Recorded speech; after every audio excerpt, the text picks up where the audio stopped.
ஒலிபீடியா வெளியிடும் ஒலிப்புத்தகம் காகிதம் கதை 5 ஞாபகம் ஆசிரியர் மேலாண்மை பொன்னுச்சாமி குரல் வெண்பா ஒலிப்புத்தகம் உரிமம் கிரியேட்டிவ் காமன்ஸ் எல்லோரும் கேட்கலாம் பகிரலாம். இந்த மின்னூலுக்கு பங்களித்த தமிழ் விக்கி மூலம் பங்களிப்பாளர்களுக்கு நன்றி. பகலின் மழலை பருவமாய் வைகரை 5 மணிக்கு வழக்கம் போல் வேதக்கோவில் மைக் செட் முழக்கம். அந்த பாட்டுச் சத்தத்தில் பாண்டிக்கு முழிப்பு தட்டிவிட்டது. கண்ணை திறக்க மனசில்லை. புரண்டு புரண்டு படுத்தான். அடித்து பிடித்து பரபரக்கிற மாதிரி புஞ்சை வேலை எதுவும் இல்லை. மனசெல்லாம் நிரம்பி அமுக்கி கிடந்த சோம்பல், அசமந்தம். முற்றம் தெளிக்கிற மனைவி புருஷனின் சோம்பலுக்காக திட்டுகிறாள். உறங்குகிற பிள்ளைகளையும் அதட்டுகிறாள். சனியன், இழவு, நாசம், மூதேவி என்று மங்களகரமான சொற்கள் அந்த வைகரை இருட்டை அடித்து துரத்திக் கொண்டிருந்தன. நச்சரிப்பு தாழவில்லை. நார வாசலில் குடியிருந்தாலும் நச்சு அரிப்பு. வாசலில் குடியிருக்க முடியாது. இது பெரும் தொல்லை. எந்திரிச்சிட வேண்டியதுதான். முகத்தை கழுவிட்டு டீக்கடை பக்கம் போய் உட்கார்ந்துட்டா பொழுத பேசியே கழிச்சிடலாம். கண்ணை திறக்காமலேயே பெருமூச்சு விட்ட பாண்டி நெஞ்சுக்குள்ளிருந்து நெட்டி தள்ளி கொண்டு வந்த கொட்டாவி வாசலுக்கு முகம் கழுவ போனா. யார் முகம் தட்டுப்படுமோ? நல்ல சகுனம் அமையுமா? தீப்பெட்டி ஆபீஸுக்கு போகிற சிறுமிகள், தாவணி பெண்கள், குங்குமப் பெண்கள், சுமங்கலிகள் எதிர்பட்டால் மனசுக்கு திருப்தியாக இருக்கும். மனசுக்குள் வைகரை தென்றல் குளிர்ச்சியாய் வீசும். பொழுது முழுக்க அந்த சந்தோஷமும் இனிமை கரைசலுமாய் கரையும். நல்ல செய்திகளாக வந்து சேரும். நல்லதாகவே எல்லாம் அமையும். பாண்டிக்குள் அது பற்றிய யோசனைகள், அனுபவங்களை அசை போடுகிற நினைவுகள். அதில் கொஞ்ச நேரம் கழிய மனைவியின் நச்சரிப்பும் உச்சமாக பாண்டி நெட்டி முறித்துவிட்டு எழுந்தான். வேட்டியின் நழுவலை எட்டி பிடித்து கட்டிக்கொண்டான்.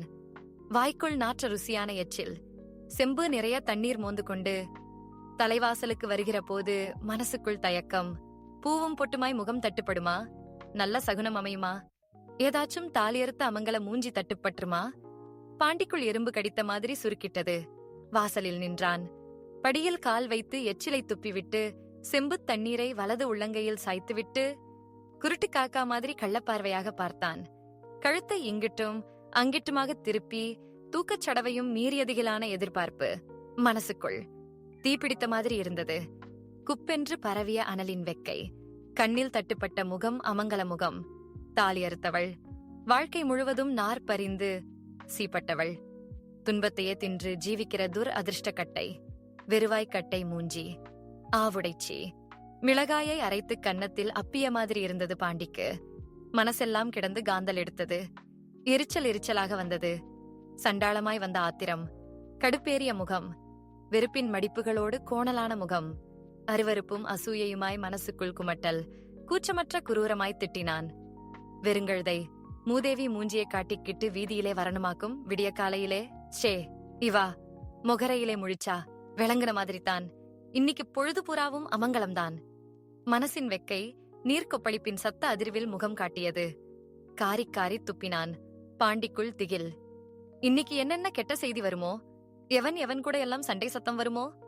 என்னென்ன கூத்து நடக்குமோ? அவனுக்குள் நினைக்க நினைக்க பகீர் என்று வந்தது. அடிவயிற்றில் சொருகின மாதிரி ஒரு சூன்யம், பயப்படபடப்பு. பிடரி நரம்பெல்லாம் பாய்ந்தோடிய பயச்சிலிருப்பு. பாண்டிக்கு நிஜமாகவே பயமும் வெறுப்புமாக இருந்தது. மாறி மாறி ஆவுடைச்சி முகம், பொட்டில்லாத வெற்று முகம், மூக்குத்தி இல்லாத வெறும் நாசி, கம்மல் இல்லாத வெறும் காது, கருப்பு கயிறு இல்லாத வெறும் கழுத்து. எல்லாமே வெறும் அச்சே என்று வந்தது. வீட்டுக்குள் போனான். துண்டை தூக்கி தோளில் போட்டுக்கொண்டு விருட்டென்று வெளியேறினான். கதவை இழுத்து அடைத்த சத்தத்தில் அவனது கோபம். தரையே தக் தக் தக் கென்று அதிர்கிற மாதிரி நடந்த நடையில் அவனது ஆத்திரம். சே இன்னைக்கு விடிஞ்ச நேரமே சரியில்லே. என்னென்ன வினைகள் வந்து சேருமோ என்று பயத்தில் உலர்ந்த உதடுகளில் முணுமுணுத்துக் கொண்டான். டீக்கடை ஜே என்றிருந்தது. காலை நேரத்து சம்சாரிகள். நாலா விஷயங்களையும் நாலாவிதமாக பேசிக்கொண்டு பொழுதை கரைக்கும் ஆட்கள். ஒரு டீ போடப்பா என்று சலிப்பான குரலில் சொல்லிவிட்டு இவனும் ஒரு இடத்தில் உட்கார்ந்தான். பாண்டியும் வந்து பேச்சை பிடித்தால் ஈழ மதியம் வரைக்கும் பேசுவான். இருந்த இருப்பில் 3 டீ குடிப்பான். மாறி மாறி பீடியை பற்ற வைத்து தரையில் தேய்ப்பான். அப்படி பேசி பொழுதை கழிக்கின்றவன்தான். இன்றைக்கு கம் என்றிருக்கிறான்.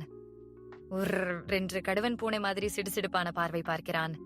வம்புக்கு இழுத்து வாய் கொடுத்தவர்களுக்கு கூட பதில் சொல்ல மனசில்லாமல் மௌனச்சோகத்தில் புதைந்து போனான்.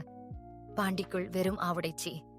பகீர் பகீர் என்று பற்றுகிற தீயாக அந்த முகம், அச்சமும் கிளியுமான நினைவுகள் அமங்கலமான கற்பனைகளாய் படையெடுத்து அவன் மனசில் பீதியை உண்டாக்கின. பயத்தில் உறைந்து போய்க் கிடந்தான். டீக்கடை வழக்கம் போல கலகலத்துக் கொண்டிருந்தது. இவன் மட்டும் அந்நியமாய் மௌனமாய். புஞ்சையில் ஒன்றும் வேலையில்லை இன்றைக்கு. இருந்தாலும் சும்மாவாச்சும் போனான். சுற்றி பார்த்தான். கம்பம் பயிர் ஆள் உயரத்துக்கு வளர்ந்திருந்தது. கதிர் நிறைய தேன் நிறப்பூக்கள். இன்னும் மணி பிடிக்கவில்லை. 2 தண்ணி பாயணும். கிணற்றை எட்டி பார்த்தான். கோடை காலத்தை கிணறு சொல்லியது. அடியில் கொஞ்சமாய் தண்ணீர். பார்வை ஓரிடத்திலும் மனசு வேறு இடத்திலும், நினைவுகள் தாறுமாறாக மற்றொரு இடத்திலுமாய் பாண்டியே முறுக்கேறி போய்க் கிடந்தான். ஆயாசத்தோடு வீடு வந்து சேர்ந்தான். மதிய கஞ்சி குடித்தவுடன் ஊர் மடத்து திண்ணையில் துண்டை விரித்து படுத்து விட்டான். உண்ட மயக்கம், அசந்த உறக்கம். கோடை வெயிலுக்கும் ஆடிக்காற்றுக்கும் மடத்துச் சிமெண்டு குளிர்ச்சிக்கும் உடம்பு அப்படி மயங்கிக் கொண்டு வந்தது. நிம்மதியான நல்ல உறக்கம். குரட்டை சத்தம் 7 ஊரை உசுப்பியது. கண்ணை திறந்து பார்த்தபோது வெயில் மஞ்சளாகியிருந்தது. தெருப்புழுதியை கிளப்பிக் கொண்டு டக்கர்கள் டீசல் நாற்றமாய் ஓடின. எருமைகள், செம்மறி ஆட்டு மந்தைகள், விறகு பாரவண்டிகள். பாண்டி எழுந்தான். வெள்ளை பஸ் வந்து திரும்புகிற மைதானத்திற்கு வந்தான். இன்னும் கண்ணில் உறக்கச் சடவு எச்சிலை புளிச் புளிச் சென்று துப்பினான். அங்கே ஒரு கடை, நாளிதழ் கிடக்கும். எடுத்துப் படித்தான். பக்கம் பக்கமாய் கண்கள் பாய். மனசு எங்கெங்கோ தாவ. வீட்டில் கிடக்கிற மிளகாய் வற்றல் அம்பாரம். சித்திரையிலேயே துட்டாகி இருக்க வேண்டிய வற்றல் 3 குவிண்டால் தேரும். விலை இறங்குமுகமாகவே இருக்க விற்க முடியாமல் போயிற்று. இரத்தச் சிவப்பாக இருக்க வேண்டிய வற்றல் கருத்துப் போய் வீடு முழுக்க கமரல் வாசம் நாசியை துளைக்க துட்டாகாமல் சும்மாவே கிடக்கிறது. மார்க்கெட் என்ற பகுதியில் நாளிதழ் இவன் கண்ணைச் சுண்டி இழுத்தது. ஆவல் பரப்பாய் பார்த்தான். மனசு கிடந்து துடித்தது. வற்றல் விலை ஏறுமுகம் என்ற உபதலைப்பில் ஒரு செய்தி. வற்றலை துட்டாக்கிவிடலாம். அடகு கிடக்கும் பொண்டாட்டி நகையை திருப்பிவிடலாம். அவனுக்குள் ஒளிச்சிமிட்டல்கள், மகிழ்ச்சி மின்னல்கள். ஆசை ஆசையாக அந்த பத்தியையே திரும்ப திரும்ப படித்தான். அவனுக்குள் குதூகல ஊற்று. மரத்துக் கிடந்த நரம்புகள் எல்லாம் சட்டென்று ரத்தம் பாய்ந்த மாதிரி அவனுள் ஒரு உற்சாகப் பெருக்கு. ஒரு மகிழ்ச்சியான வெள்ளச்சூழல் தெருவில் நடந்தான். நடையில் ஒரு துள்ளல். வீசுகிற கைகள் சற்று தாராளமாய் நீள்கின்றன. கை வீசி நடந்தான். மேல் துண்டை பிடித்து இழுக்கும் காற்றை ஒரு சந்தோஷ வசவு வைது கொண்டான். துண்டை தலையில் வட்டக்கட்டாக கட்டிக்கொண்டான். அவன் மனசுக்குள் ஒரு துடிப்பு. அருந்து கொண்ட கன்றுக்குட்டியின் கும்மாளம். மயிலிறகின் உரசலால் வருகிற மகிழ்ச்சியான புல்லரிப்பான கூச்சம் மனம் முழுக்க ததும்பியது. வீடு வந்து சேர்ந்தான். பொழுது அடைந்து விட்டது. இன்னும் இருட்டவில்லை. மேகத்து வெளிச்சம் மிச்சமாக இருந்தது. வீட்டுத் திண்ணையில் வேறு யாரோ ஒரு ஆள். யார் இது? யோசனையோடு நெருங்கி பார்த்தால், அடடே, இந்த ஆளா என்று மனசுக்குள் வியப்புணர்ச்சியின் வியாபிப்பு. 3 மாதத்துக்கு முன்பு பாண்டியிடம் ஒரு ஜெர்சி பசுவை 8000 என்று விலை பேசி 1000 ரூபாய் பாக்கி வைத்துவிட்டு பிடித்துக் கொண்டு போனவன். அந்த 1000 வருகிற மாதிரி தெரியவில்லை. பாண்டியும் ஆள் மூலமாக தரகர் மூலமாக கடனை கேட்டுப் பார்த்தான். வருகிற மாதிரியான நல்ல பதில் எதுவும் வந்து சேரவில்லை. சரி, பொய்த் தொலையுது என்று மனசளவில் வராத கடனாக நினைத்து வரவு வைத்து தலைமுழுகிவிட்டான். 1000 ரூபாய் விலை குறைச்சு வித்ததாக நினைச்சிட்டு போவோமே என்று மனசை தேற்றிக் கொண்டான். சமாதானமாக்கிக் கொண்டான். அந்த ஆள்தான் இப்போது இவனுக்காக காத்திருக்கிறான். என்ன அண்ணாச்சி, எப்ப வந்தீங்க? வந்து 1/2 மணி நேரமாச்சு. உங்களுக்காகத்தான் காத்திருக்கேன். என்ன விஷயம்? நல்ல விஷயம்தான். மாடு நல்லா பால் கறக்கா? உங்க புண்ணியத்திலே ஒரு குறையில்லே. நேரத்துக்கு 6 லிட்டருக்கு குறையாம கறக்குது. சந்தோஷம். நல்லா இருந்தா சரி. உங்களுக்கு தர வேண்டிய ரூபா குடுக்காம போட்டுட்டேன்லே. கைக்கும் மெய்க்கும் துட்டு அமையலே. வரும்னு நினைச்ச பணம் எல்லாம் வழுகிக்கிட்டு போயிருச்சு. இப்பதான் பணம் கை வந்து சேர்ந்துச்சு. இந்தாங்க உங்க ரூபா. தாமதமானதுக்கு மன்னிக்கணும். பரவாயில்லே. இதெல்லாம் சகஜம் தானே. உபசாரம் சாப்பாடு எல்லாம் முடிந்து அந்த ஆள் புறப்பட ராத்திரி மணி 8 ஆகிவிட்டது. வராத கடன் வந்த சந்தோஷத்தில் ததும்பி தத்தளிக்கிற மனசோடு மனைவியை பார்த்தான்.